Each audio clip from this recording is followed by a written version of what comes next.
2029 میں بھارت الیکشن میں جائے گا۔ نریندر مودی جو اس وقت اپنی مسلسل تیسری ٹرم سرو کر رہے ہیں، چوتھی بار الیکشن لڑیں گے۔ نہرو بھی 4 بار نہیں جیتے، اندرا گاندھی بھی نہیں جیتیں۔ اگر مودی جیت گئے تو وہ آزاد بھارت کی تاریخ میں ایک ایسی کیٹیگری میں داخل ہو جائیں گے جس میں آج تک کوئی نہیں گیا۔ لیکن چوتھا الیکشن جیتنے کے لیے ایک نیریٹو چاہیے، ایک صاف، فیصلہ کن، ناقابل تردید نیشنل سیکیورٹی کا نیریٹو۔ وہ نیریٹو جو سندور نے ڈیلیور نہیں کیا، کیونکہ سندور میں رافیل بھی گر گئے تھے اور بٹھنڈا کا وہ کھیت بھی ابھی تک وہاں موجود ہے جس میں یہ رافیل گرے تھے۔ مودی کو 2029 میں ایک کلین سٹوری چاہیے، اور یہی وہ جگہ ہے جہاں 2029 کی اصل کہانی شروع ہوتی ہے۔ 2029 وہ سال ہے جب بھارت کے 114 نئے رافیل جیٹس کی ڈیلیوری مکمل ہو جائے گی۔ 2029 وہ سال ہے جب بھارت کے طیارہ بردار بحری بیڑے وکرانت کے لیے خاص طور پر ڈیزائن کیے گئے 26 رافیل میرین جیٹس بحر ہند میں اڑنا شروع ہو جائیں گے۔ اور 2029 وہ سال ہے جب بھارت کے 5 S-400 سسٹمز 3 سال کی آپریشنل میچورٹی کے ساتھ ایک مکمل ایئر ڈیفنس نیٹ ورک بن چکے ہوں گے۔ 400 کلومیٹر تک آسمان ان کی گرفت میں ہوگا۔ 2029 وہ سال ہے جو بھارت کو ایک محدود آپریشنل آپشن بھی دیتا ہے۔ 2029 وہ سال ہے جب ہتھیار اور الیکشن ایک ساتھ ایک ہی ونڈو پر دستک دیں گے۔ تاریخ بتاتی ہے کہ جب یہ دونوں چیزیں ایک ساتھ اکٹھی ہو جاتی ہیں تو یہ ونڈو کھل جاتی ہے، اور یہ وہ ونڈو ہے 2029 کی جس کا بھارت کو شدید انتظار ہے، اور وہ اس کی تیاری کر رہا ہے۔ 2029 میں بھارت کا کمپوزٹ ایئر پاور سکور 86/100 ہوگا۔ پاکستان کا اس وقت بیس لائن سکور 57 ہوگا۔ 29 پوائنٹ کا فرق ہے، لیکن یہ فرق جنگ کی پاسبلٹی کا نہیں ہے، یہ اس بات کی پاسبلٹی کا ہے کہ کسی بھی ٹریگرنگ ایونٹ پر کوئی بھی واقعہ، کوئی بھی حملہ جو پاکستانی زمین سے منسوب کر دیا جائے گا، بھارت کی ملٹری اسٹیبلشمنٹ ایک محدود 72 گھنٹے کا آپریشن قابل عمل سمجھے گی۔ اور جب ہم ایک آپشن کی بات کر رہے ہیں، اور یہ آپشن اگر ایک ایسے وزیر اعظم کی میز پر پہنچ گیا جو چوتھے الیکشن سے پہلے ایک فیصلہ کن کہانی لکھنا چاہتا ہے، تو بھارت کوئی بھی مہم جوئی کر سکتا ہے۔ اس ویڈیو میں ہم آگے یہ بھی بتائیں گے کہ پاکستان اپنے بیس لائن 57 کے سکور کو کیسے 85 تک لے جا سکتا ہے، بھارت کے بالکل برابر۔ تو پاکستان کو کیا کرنا چاہیے؟ یہ 5 سجیسچنز ہیں، ریکمنڈیشنز ہیں جو 3 سال کے اندر اندر پاکستان کو مکمل کرنی ہے۔ پہلی بات ہے فالس فلیگ کا انتظار نہیں کرنا، اس کی تیاری ابھی سے کر لے۔ یہ کوئی قیاس آرائی نہیں ہے، یہ بھارت کا ایک تاریخی پیٹرن ہے۔ بالا کوٹ سے پہلے پلوامہ ہوا تھا، سندور سے پہلے پہلگام تھا۔ ہر بار ایک ایسا واقعہ جو پاکستانی زمین سے منسوب کیا گیا اور جس نے بھارتی فوجی ایکشن کا سیاسی جواز فراہم کیا۔ یہ پیٹرن اتنا مستقل ہے کہ اسے پلاننگ ایزمپشن کے طور پر لینا ضروری ہے۔ 2029 سے پہلے پاکستان کا سب سے فوری کام یہ ہے کہ وہ یہ بہانہ ہی ختم کر دے۔ پاکستانی زمین سے آپریٹ کرنے والا ہر وہ نان اسٹیٹ ایکٹر جو کسی بھی نیٹ ورک جو کسی بھی بھارتی انٹیلیجنس کے ہاتھوں آپریٹ کر سکے، یہ وہ ٹریگرنگ ایونٹ ہوگا جو ابھی سے بھارت میں تیار ہو رہا ہے۔ پاکستان کو کسی ایسے ٹریگرنگ ایونٹ کا ذمہ دار نہیں ہونا چاہیے، بلکہ اسے پہلے سے ایک ثابت طریقے سے اور بین الاقوامی گواہوں کے ساتھ اس معاملے میں ابھی سے اپنے ہاتھ صاف رکھنے چاہیے۔ یہی وہ جگہ ہے جہاں FATF کا ایک اسٹریٹجک ہتھیار پاکستان کے کام آئے گا۔ FATF کے تحت وہ ادارے، وہ میکنزم، وہ مانیٹرنگ فریم ورکس جو پاکستان نے بنائے ہیں، وہ آرکیٹیکچر ہیں جو بین الاقوامی سطح پر پاکستانی ریاست کا کنٹرول ثابت کرتے ہیں۔ پاکستان کو اب اسے پبلکلی وسیع کرنا چاہیے، اسے ایک سیاسی بوجھ نہیں بلکہ پری ایمپٹیو لیگل ڈیفنس کے طور پر پیش کرنا چاہیے۔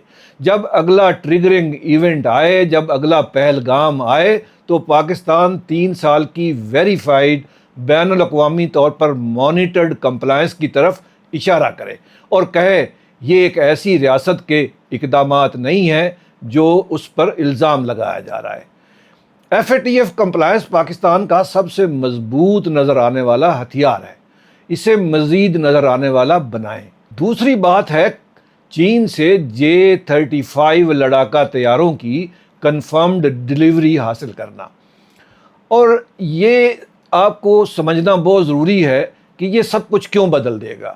J-35 5th جنریشن کا اسٹیلتھ جیٹ ہے جو کسی ریڈار پر نظر نہیں آتا، اور جب یہ میزائل فائر کرتا ہے یا یہ اڑان بھرتا ہے تو اس کا کوئی فٹ پرنٹ کسی ریڈار پر نظر نہیں آتا۔ ریڈار تو کچھ پکڑ ہی نہیں پاتا۔ رافیل کا ریڈار اسے اس وقت ڈھونڈتا ہے جب وہ پہلے ہی اس کے فائر کا شکار ہو چکا ہوتا ہے۔ بھارت کا جو اپنا سٹیلتھ پروگرام ہے اس کو AMCA کہتے ہیں، وہ 2034 سے پہلے نہیں آئے گا، یعنی 5 سال تک بھارت کے پاس J-35A کا کوئی جواب نہیں ہوگا، اور جب کوئی جواب نہ ہو تو کوئی بھی بھارتی ملٹری چیف ایک ایسے آپریشن کی سفارش نہیں کرے گا جس کا نتیجہ یقینی شکست میں ہو۔ J-35 جنگ جیتنے کے لیے ہمیں نہیں چاہیے، یہ بھارت کو جنگ کے آپشن کو ختم کرنے کے لیے چاہیے۔ اس کے ساتھ J-500 airborne early warning aircraft بھی پاکستان کو کم از کم 2 پلیٹ فارم 2027 کے آخر تک آپریشنل چاہیے، اور پھر HQ-19 advanced air defence system کی کم از کم 2 بیٹریز پاکستان کو 2028 سے پہلے چاہیے۔ یہ سسٹم براہ راست اس ہتھیار کو چیلنج کرتا ہے جسے بھارت نے سندور میں بہت مؤثر طریقے سے استعمال کیا تھا، یعنی برہموس کروز میزائلز، اور بھارت کے اسٹرائک پلانرز کو اپنا پورا کیمپین جیومیٹری دوبارہ سے ڈیزائن کرنا پڑے گا، کیونکہ جو ایئر ڈیفنس سسٹم پاکستان خریدنا چاہ رہا ہے چائنا سے، وہ برہموس کو مکمل طور پر نیست و نابود کرنے کی صلاحیت رکھتا ہے۔ یہ تینوں سسٹمز 2028 تک اگر پاکستان کے پاس آ جائیں تو پاکستان کا سکور 57 سے سیدھا 85 پر چلا جائے گا۔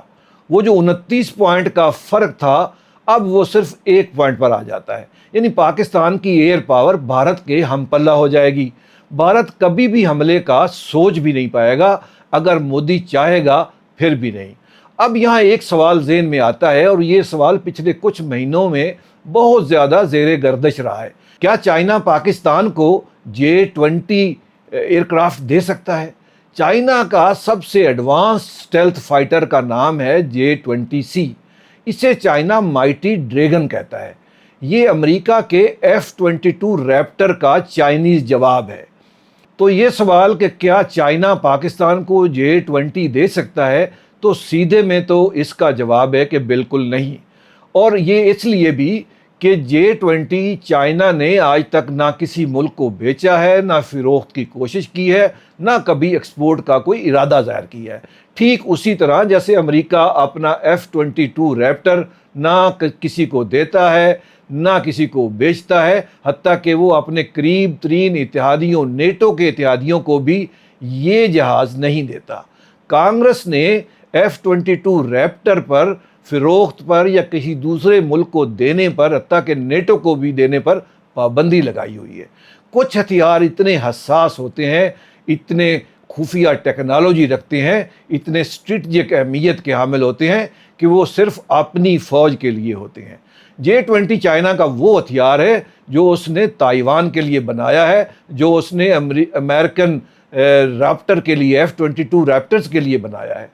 جو چائنا کی اپنی ٹیریٹوریل ڈیفنس کا مرکزی ستون ہے، اسے پاکستان کو دینا چائنا کے لیے آپریشنل سیکریٹس، اپنی ٹیکنالوجی، اپنی الیکٹرانک وارفیئر کی پوری معلومات کسی دوسرے ملک کو سونپنا ہے، اور یہ شاید چائنا کبھی نہیں کرے گا۔ جو پاکستان کو مل سکتا ہے اور مل رہا ہے وہ بھی بہت تاریخی اہمیت کا حامل ہے، اور وہ ہے J-35۔ چائنا کا یہ دوسرا 5th جنریشن اسٹیلتھ فائٹر ہے جو شروع سے ایکسپورٹ کے لیے ڈیزائن کیا گیا ہے، جو امریکہ کے F-35 کا چائنیز ورژن ہے۔ اپریل 2026 کی رپورٹس بتاتی ہیں کہ ڈیلیوری ٹائم لائن لیٹ 2026 سے ایڈوانس ہو کر مڈ 2026 تک ہو گئی ہیں۔ یعنی پاکستان اس سال پاکستان دنیا کا پہلا ملک بن جائے گا جو چائنا کا 5th generation stealth fighter operate کرے گا۔ اس جہاز کو فلی آپریشنل ہونے میں 3 سے 4 سال لگ سکتے ہیں۔ ابھی جو مرحلہ ہے وہ اس کے پائلٹس کی ٹریننگ کا مرحلہ ہے۔ دوسرا مرحلہ ہوگا اس جہاز کو پاکستانی سرزمین پر لے کر آنا اور اپنے سسٹم کے ساتھ اس کو جوڑنا۔ بھارت کے پاس کوئی بھی اسٹیلتھ جیٹ نہیں ہے اور 2035 تک تو آئے گا بھی نہیں۔ اب ہم تیسری بات کی طرف بڑھتے ہیں۔ فیز 2 فائبر کیبل 2028 سے پہلے مکمل کرنی چاہیے پاکستان کو۔ خنجراب کی جو فائبر کیبل ہے جو کاشغر سے لے کر راول پنڈی تک آ رہی ہے، اس کی فیز 2 کا ایکسٹینشن کا مسئلہ ہے۔ اسے راول پنڈی سے کراچی اور پھر گوادر تک لے جانا ہے۔ سی پیک کے تحت چلنے والا یہ پروجیکٹ 2021 سے فائنانشیل نیگوشیشن کے چکر میں پڑا ہوا ہے۔ 5 سال ہو گئے ہیں ایک ایسے پروجیکٹ کے لیے جو پاکستان کے سالانہ دفاعی بجٹ کا 1% سے بھی کم ہے۔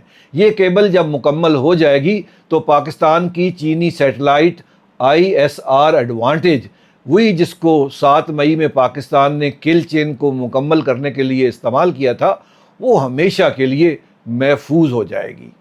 کوئی ایک پوائنٹ کاٹ کر اسے بند نہیں کر سکے گا، اور یہ آپشنل نہیں ہے۔ اور چوتھی بات یہ ہے کہ پاکستان کو کشمیر کے مسئلے کو فوری طور پر عالمی فورمز پر اٹھانا چاہیے، جذباتی طور پر نہیں بلکہ تجزیاتی طور پر۔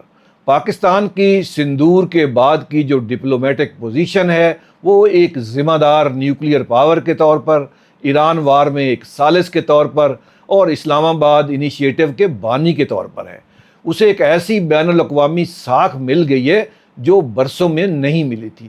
اس ساکھ کو بڑے مخصوص طریقے سے کشمیر کے لیے استعمال کرنا چاہیے، مسئلے کو دوبارہ سے زندہ کرنے کے لیے نہیں۔ مسئلہ تو زندہ ہے، عالمی برادری کو یہ یاد دلانے کے لیے کہ اگر بھارت نے 2029 میں کوئی بھی ملٹری ایکشن کیا تو وہ اس کشمیر کے غیر حل شدہ علاقائی تنازع کے سائے میں ہوگا، اور دونوں فریق نیوکلیئر ہیں۔ یہ بین الاقوامی دباؤ آپریشن کو نہیں روک سکتا، لیکن اس کی سیاسی قیمت کو ضرور بڑھا دیتا ہے، اور سیاسی قیمت بڑھنے سے تھریش ہولڈ بھی بڑھ جاتا ہے، اور تھریش ہولڈ کے بڑھنے سے کسی ٹریگر پوائنٹ کو بنانا، کسی فالس فلیگ کو بنانا، کسی پہلگام کو دوبارہ بنانا بہت مشکل ہو جائے گا۔ 5ویں اور آخری سجیسچن، آخری تجویز میری یہ ہے کہ پاکستان کو گلف میں ایک مضبوط اکنامک فٹ پرنٹ بنانا ہوگا۔ پاکستان کے تقریباً 27 لاکھ ورکرز سعودی عرب میں اس وقت کام کر رہے ہیں۔ سعودی عرب Pakistan strategic mutual defence agreement کے تحت ایک ایسا فریم ورک میں شامل ہو گیا ہے جو صرف ملٹری کوآپریشن کا فریم ورک نہیں ہے بلکہ ایک مکمل اکنامک اور ڈپلومیٹک شراکت داری بھی ہے۔ UAE میں اسرائیل کے ساتھ بڑھتے ہوئے ڈیفنس تعلقات کی وجہ سے پاکستانی ورکرز کی واپسی کا خطرہ اب حقیقی نظر آ رہا ہے۔ پاکستان کو ابھی سے سعودی عرب میں لیبر کوٹاز کو بڑھانے کے لیے، ریمنٹنسز انفراسٹرکچر کو تیار کرنے کے لیے اور ورکرز کی ری ڈائریکشن کا میکنزم بنانے کی بہت ضرورت ہے۔ مسئلہ آنے کے بعد نہیں، آنے سے پہلے، اور اس کا کوئی بھارتی ڈائسپورا سے نہ کوئی ٹکراؤ ہے نہ ان کی ریپلیسمنٹ کا کوئی پروگرام ہے۔ یہ پاکستان کا اپنا اکنامک ڈیپتھ بڑھانے کا مسئلہ ہے، وہ ڈیپتھ جو مالی کمزوری کم کرے اور UAE پر پاکستان کا انحصار کم کر دے۔ یہ پاکستان کی سب سے قیمتی نئی سیکیورٹی گارنٹی ہوگی۔ پاکستان کا کام 2029 میں جنگ جیتنا نہیں ہے، پاکستان کا کام یہ ہے کہ بھارت کے لیے ہمیشہ کے لیے وہ ونڈو ہی بند کر دی جائے جہاں بھارت پاکستان کا حملے کا سوچ بھی نہ سکے۔ اب آپ سے اجازت لینے سے پہلے آپ کے لیے ایک سوال چھوڑ کے جا رہا ہوں۔ کیا ضرورت پڑنے پر چین پاکستان کو اپنا سب سے قیمتی، سب سے سیکریٹ J-20 جہاز دے سکتا ہے؟ اپنے کمنٹس میں ضرور بتائیے گا۔ اپنا خیال رکھیے گا۔ خدا حافظ و نگہبان۔